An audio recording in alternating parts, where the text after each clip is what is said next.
The alarm bells are deafening, and the evidence is irrefutable.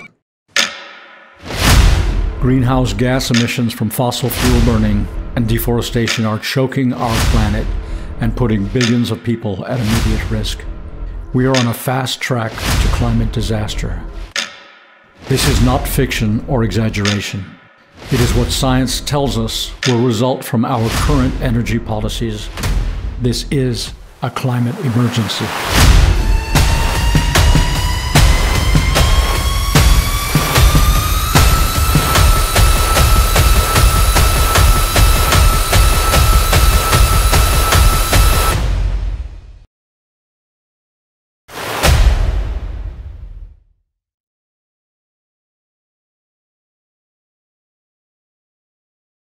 Gentlemen, welcome to this, our 8th broadcast, coming to you from the COP27 conference in Sharm el-Sheikh, Egypt. I'm Casey Schulberg, the Collier County Waterkeepr, your host for these nightly programs, along with my friend, Dr. John Capece, the Kissimmee Waterkeepr. So all week, I've been harping on the fact that no tangible agreements have come out of the conference so far. And today, there were no surprises on that front. However, there's another emerging story, and that is American leadership at the conference. Notably absent from this year's COPs are Chinese Premier Xi Jinping and India's leader Narendra Modi. Both countries have pavilions here, but the fact that they did not come personally is very disappointing. Neither did Vladimir Putin. You may recall that when Trump was president, he pulled us out of the Paris Accord. So for COP25 in Madrid, we had a delegation of about 75. That sounds like a lot. It was actually one of the smaller delegations at the conference. That year, sensing the void, the Chinese rushed in with an enormous pavilion and a big presence in Madrid. Since taking office, Biden has made it abundantly clear that climate change is a top priority for his administration. And he sent powerful delegations, more than double the size of those that came during the Trump administration, to both Glasgow and here in Sharm el-Sheikh. The delegation this year boasted 24 House members, along with senators and 5 cabinet level officials. Biden gave an address on Friday that was well received on the international stage. On top of that, the results of the midterms will help Biden push his green agenda. And the Infrastructure and Inflation Reduction Acts both contain resources to combat climate change, mostly in the US, but partly on the international stage as well. That means we can back up our commitments and pledges with money and commitments. That may cement our leadership on the international stage. We certainly hope so. For the last couple of days, John has been reporting on the U.S. presence at the conference, and he's going to continue that thread tonight while also getting into methane, the World Bank, and how the U.S. and China need to work together to resolve some of these issues. Here's John's commentary. Today, I wanted to talk about methane. During the President Biden speech, he announced that the EPA was ratcheting down on methane emissions, particularly from the oil and gas industry, by requiring mitigation measures from all oil and gas wells, even the smaller ones, whereas before it had only been the larger facilities. So I thought we would talk a little bit about why focusing on methane is so important. As we know, methane is a powerful greenhouse gas. It exerts approximately 25 times the power of carbon dioxide on atmospheric warming. But offsetting that fact, that 25 factor, is a 1/10 factor on its duration in the atmosphere. Whereas carbon dioxide lasts 100, 120 years in the atmosphere, methane lasts only 12 years. So by addressing methane, reducing methane emissions, new methane emissions, after 12 years, you can get your concentrations in the atmosphere down quite significantly. Now, why is this important? One of the reasons it's important is because a lot of our reduction efforts on carbon dioxide is focused on reducing fossil fuels, particularly coal-fired power plants. Now, reducing coal has the effect of reducing carbon dioxide because petroleum and coal-based power production emits approximately twice as much carbon dioxide per kilowatt hour produced as does, say, for example, natural gas. Now, going to renewables is a considerably even greater improvement, but eliminating coal is one of our primary mechanisms for mitigating greenhouse gas emissions. However, because coal combustion in many nations, not so much the United States because we have a lot of controls on sulfate emissions associated with coal, but in other nations, a lot of sulfur goes up into the atmosphere along with the coal smoke. Now, this sulfur converts to sulfuric acid, and it has the effect of increasing the albedo, the reflectance of the atmosphere. So what it does is it cools the atmosphere. So whereas coal emits a lot of greenhouse gas carbon dioxide, it also produces the aerosols that offset the thermal impact of the carbon dioxide. Now, it's said that this global dimming effect is on the order of approximately 0.5 degrees C. In other words, if you took all of those contaminants out of the atmosphere, the temperature would increase by 0.5 C. That's quite a bit, given that overall anthropogenic impacts upon the atmosphere has resulted in approximately, I think, 1.2 degrees C so far increase. So if you took all of those out, we'd be already at 1.7. Now, what are the sources of methane in the atmosphere? So as we reduce coal, we will reduce the global dimming effect. We will increase the temperature. Therefore, we need to offset that increase, and the targeted greenhouse gas is methane because of its short duration in the atmosphere, but its high multiplier factor relative to carbon dioxide. So what are the sources of methane in the atmosphere? Well, basically, there are two sources. The fossil fuel industry itself, of the major emitters of methane, fossil fuels, agriculture, and sort of urban sources. Fossil fuels and agriculture account for about 80% between the two of them, and they're about equal. The coming in third are the urban sources, and those are landfills and wastewater treatment. So these are the three areas where methane reduction efforts need to focus. Now, the World Bank sponsored a session on this topic a couple of days ago, and there were three other participants. There was the European Investment Bank and the USA and China. So both banks basically made some introductory remarks, and then they kicked it over to John Podesta, who is the senior advisor to the president for clean energy and innovation. And he pointed out this problem of methane. He discussed it for quite a length of time. He described that methane constitutes about a third of the greenhouse gas problem, in that it accounts for approximately 0.4 to 0.5 degrees C of the overall 1.2 C increase that we've experienced due to human activities. But by contrast, even though it's a third of the problem, only 2% of mitigation investments have been focused on eliminating methane from the atmosphere. So it's a big part of the problem, but it's been a neglected part of the solution for an awful long time. Now, the other speaker was China's chief negotiator, and he started out like a negotiator.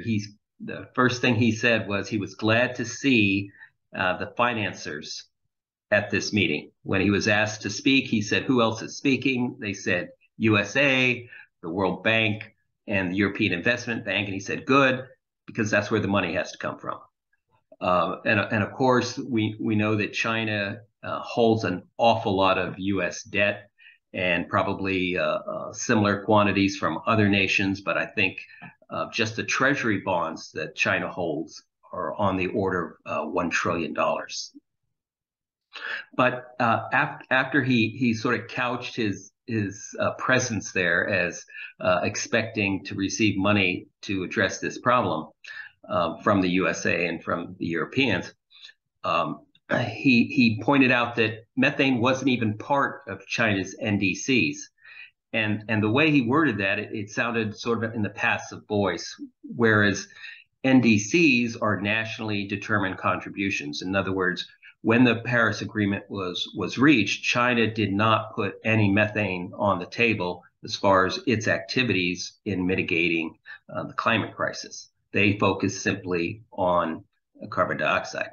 Now, he said that it was, however, methane and the other greenhouse gases were part of the 2060 carbon neutral goals of China, and therefore they would be addressed in time. And then he went on to discuss the various sources and challenges. One of the things he pointed out was that China didn't even really have a handle on the sources of methane in its own country, implying that it would be looking to the U.S. for technology on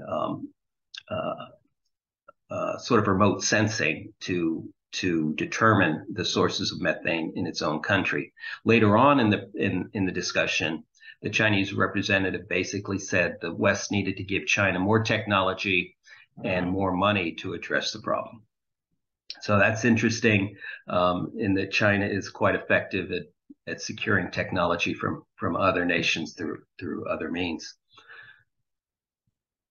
But it was an interesting conversation, and hopefully they're going to make more progress on particularly agriculture. It seemed like the fossil fuel industry contributions of methane were fairly straightforward in addressing, simply patching the leaks, abandoned mines, abandoned wells, transport of natural gas, flaring, et cetera, et cetera. A lot of things in the fossil fuel industry were possible. However, in agriculture, it's going to be a greater challenge in that we're going to go from 8 billion people to 10 billion people in the next 20 odd years. And that means agricultural production has to increase. So at the same time agricultural production has to increase, we have to drive down these sources of methane, which are in the agricultural industry, it's largely from animal and manure sources, as well as rice farming.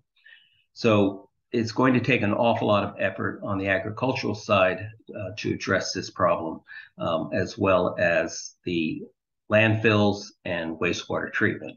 So it'll be interesting to see how these various programs develop, but it's going to happen fast if they expect to achieve reductions in methane in the coming years, as they're bringing down the carbon dioxide and also reducing the global dimming aerosols that accompany the combustion of many of these fossil fuels. So it was a good discussion on methane, and it's good to see the United States is ratcheting down on it. It's one step in the right direction. However, they're also going to have to look at various direct air capture technologies like zeolites and other methods being researched, because as the climate crisis continues and as temperatures increase, we're going to have basically positive feedbacks from the methane clathrates, I think they're called, and other sort of northern sources of methane. These are going to be emitted naturally as the Earth warms, and those will not be under our control to reduce emissions. So just like carbon dioxide, there'll probably be direct air capture methods required to fully address the methane issue. Thank you, John. That was most illuminating. So yesterday you met Esteban Rodolfili, a wonderful young member of our reporting team and current PhD candidate at the University of Florida. Esteban caught up with Ann Nielsen, who's the Global Engagement Director at Arizona State University, And directly following that is Esteban's interview with Dr. Jim Edson, senior scientist at the National Oceanographic Center. Thanks, Esteban. We are here today with Ann Nielsen, Director of Global Engagement at Mary Lou Fulton Teachers College at Arizona State University. Hi, thanks for coming. Thank you so much for having me. I'm an ex-resident of Florida, and I'm super excited to have this conversation. Thank you. The first question we had for you is what changes in curricula had been ongoing at Arizona State to address climate change? Well, I'm really pleased to report last year during the Global Climate Teach-In, our youth leaders at Arizona State were able to march to President Crow's office, and in conversation and negotiations with him, they were able to demand, and he happily agreed to establish a new policy at Arizona State University where every graduate going forward will need to take a course in sustainability to graduate from Arizona State. So this is a new initiative that's in process, but we're extremely excited at this opportunity for all of our students. Quite remarkable. And in that sense, are there any practices put in place on campus to lower emissions at Arizona State? Yes, if you come to Arizona State University, one of the first things you'll notice is that it's practically covered in solar panels. Being located in the desert, we take advantage of that solar energy, and it is fueling and powering a lot of the university practices. There is also, of course, recycling and various receptacles for that around campus, but as well there are a lot of gardens on campus that are growing food that we use in our campus cafes, and we have just opened a new center for planetary health to really focus on our climate futures on Earth. Marvelous. And can you tell us a bit about what's being showcased here at your pavilion at COP27? Yeah, absolutely. This is the Turn It Around project. It's called Turn It Around Flashcards for Climate Futures, and it was done in parallel and in partnership with UNESCO's Futures of Education report that they put out about a year ago. And what we did is we crowdsourced youth messages and youth art from around the world. We curated those with the Youth Advisory Council to develop a set of flashcards designed for teachers, policymakers, and community members, just about anyone, to use to build climate literacy. We are at a point in the Earth's history where we are the most educated on Earth, yet we are at the worst risk of climate disaster. And we know that facts and figures are important, but they're not moving the needle. So this project is really designed to reach our hearts and our minds as to begin to think about what are youth telling us, what are they expecting in their climate futures. So we asked youth questions such as, what do you learn in nature that you're not learning in school? What do you need to learn to ensure we and our planet thrive and survive? Where do you find hope and resilience? And through youth art and messages, we were able to develop this incredible set of flashcards. They're available online for free in English, French, and Spanish at www.turnitaroundcards.org. And we did this through social media, so we spoke the language of the youth. TikTok and Instagram was how we gathered all of this amazing youth voice and art. Incredible work. And one final question.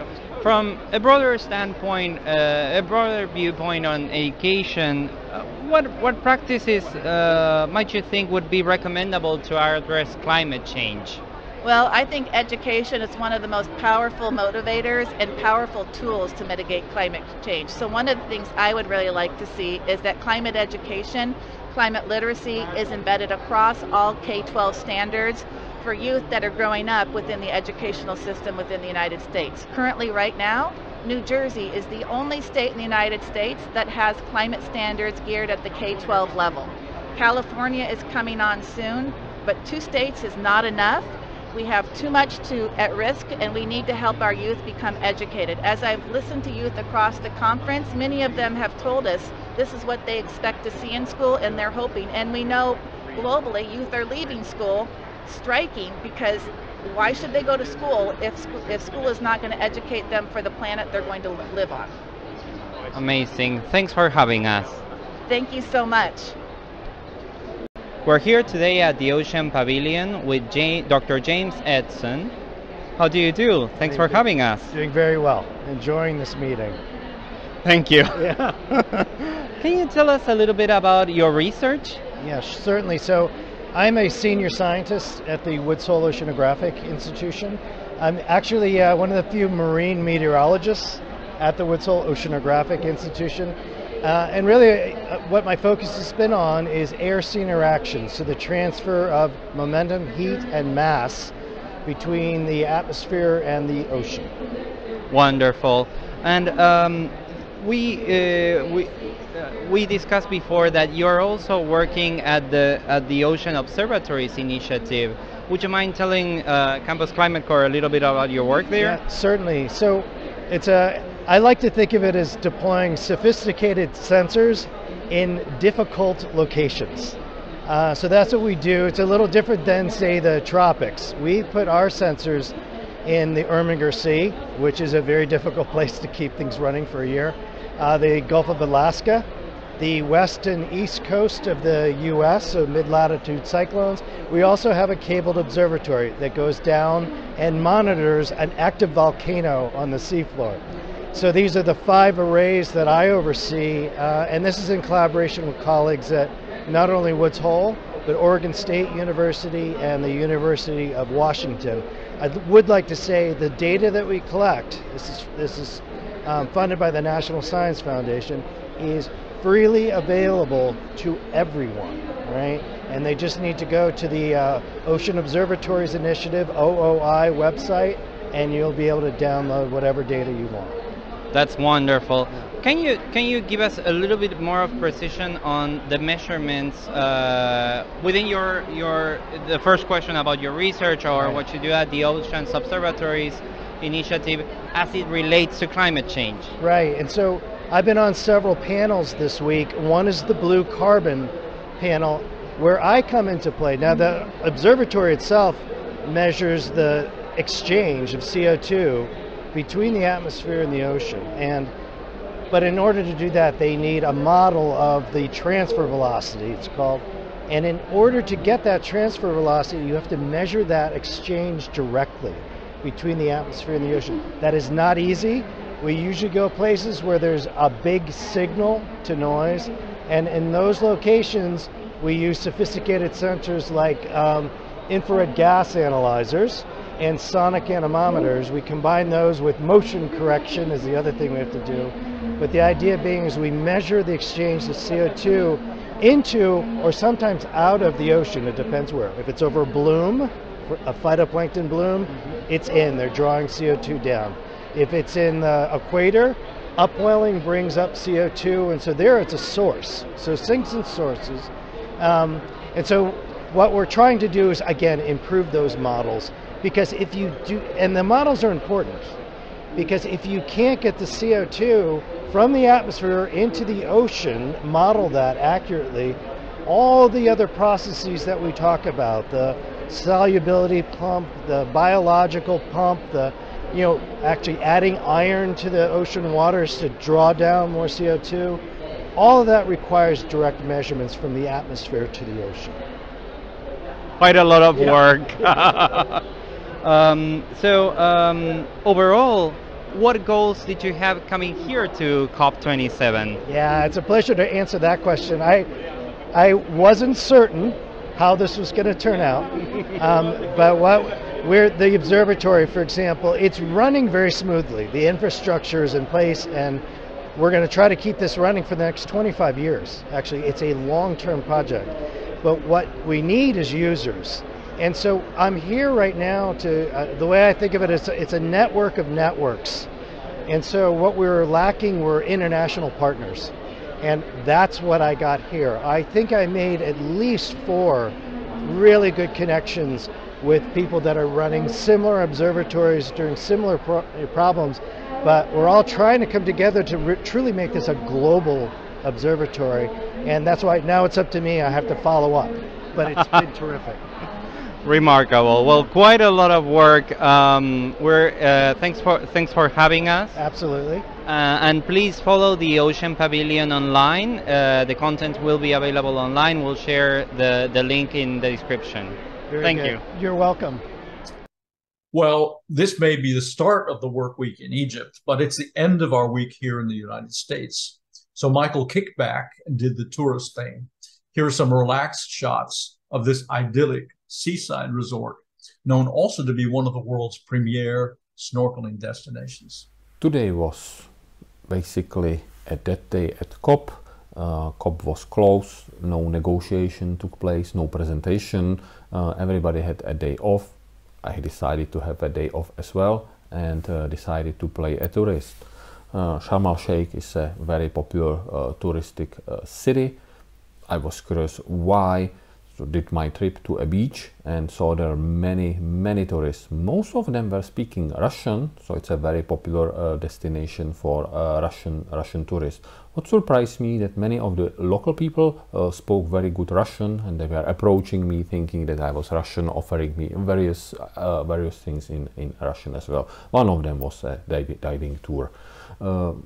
One thing I didn't really like on those beaches is there is a loud music everywhere. It might be part of the local charm. I was just trying to find some solitude and get a feel of the sea. This is sort of an image a tourist agency would show, trying to invite people here. The sea is beautiful, the setting of the mountain, of the desert just behind the sea, that's both beautiful. You can get here, I believe the activity is called parasailing. The water is simply crystal clear. I was trying to get some images from above. I do not have my drone here because it's not allowed to fly drones in Egypt at all. So I had to climb some of the hills around to get some shots from above. The sea and the desert, that's basically the topic of my day. One of the things that why I don't like to go to touristic places or resorts like this is just the group activity that's done by all the people together. I simply don't like to do an exercise together with another 10 or 15 people. But the beaches are nice and sandy, the water is clear, it's pretty warm. There are these boats going here and there. You also can get on a submarine or a glass bottom boat to see some of the fishes and coral reefs, which is one of the highlights of Sharm el-Sheikh. It used to be a highlight of Hurghada, a city probably 80 kilometers from here as well, but the reefs got pretty destroyed already. So the tourists are moving to Sharm el-Sheikh to see the coral reefs here. Here would be a group of some tourists doing their snorkeling, and spending few hours on the beach and taking these images made me feel satisfied because it was a really nice setting. I don't go under the water because I don't have an underwater camera, but here and there I saw a few interesting fishes as well. Then I left the beaches, just walked 100 meters past the hotels and got to the edge of the desert and got truly disappointed because it's all trash. There are basically holes or landfills that are all filled with trash. Here would be some invoices from a hotel, copies of passports of the guests there, and it's all flying in the desert. It's so disgusting. It's simply disgusting. I walked a little bit further, went through a residential area. This one was called Residential Area Savoy, and the trash is there everywhere. This is not a back street somewhere that would be hidden. This is a normal street in one of the residential areas. So the waste management here, it's terrible. I was really upset, so headed more deeper into the desert, and once I got through the trashed area, finally I could start taking some nice images as well. It takes quite a bit of effort. You have to walk under the hot sun, but if you stand it, then you get I would say pretty nice images there. The desert is very rough. There is almost no green there, and when there appears a tree, I almost always take I basically took an image of every tree I saw today, because there were only a couple of them. In the evening I got few more trees and some grass in the desert as well, so got lucky enough to take images there. The desert was very empty, and I wanted to have some subject in the photo, but it's empty. It's just rocks and rocks and rocks, here and there sand and more rocks. So that would be an image of me, kind of a selfie, me taking a photo of myself, or it's my just shade of me. So to wrap up the day, I spent morning on the beach, which was very nice, and I understand why the tourists come here.